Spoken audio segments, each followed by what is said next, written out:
ఉన్నత విద్యా సంస్థల్లో ఏడాదికి 2 సార్లు అడ్మిషన్లు అమలు చేసే విధంగా యూజీసీ కమిటీ ఆమోదించింది. దేశవ్యాప్తంగా అన్ని రాష్ట్రాల్లో ఉన్నత విద్యా సంస్థల్లో ఏడాదికి 2 సార్లు విద్యార్థులను చేర్చుకునేందుకు యూజీసీ అనుమతించింది. రెగ్యులర్ విధానంలో కోర్సులు సాగించే యూనివర్సిటీలు, కళాశాలలకు ఈ మేరకు అవకాశం కల్పించింది. ప్రతి సంవత్సరం జనవరి లేదా ఫిబ్రవరి మరియు జూలై లేదా ఆగస్టు నెలల్లో విద్యార్థుల అడ్మిషన్లకు యూజీసీ విధాన నిర్ణయానక మండలి వెల్లడించింది. 2024-25 విద్యా సంవత్సరం నుంచే అమల్లోకి వస్తుందన్నారు. మే 5న జరిగిన సమావేశంలో నిర్ణయించారు. ప్రస్తుతం యూనివర్సిటీలు, కళాశాలల్లో ఏటా జూలై నుంచి ఆగస్టు మధ్య రెగ్యులర్ విధానంలో విద్యార్థులకు అడ్మిషన్లు కల్పిస్తున్నారు. యూజీసీని తీసుకువచ్చిన విధానాల వల్ల ఏడాదిలో విద్యార్థులు ఉన్నత విద్య కోసం ఎదురు చూడాల్సిన పరిస్థితి ఉండదు.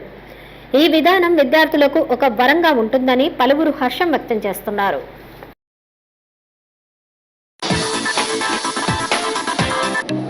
హాయ్ అండి, సబ్స్క్రైబ్ టు నంద్యాల కమ్యూనికేషన్.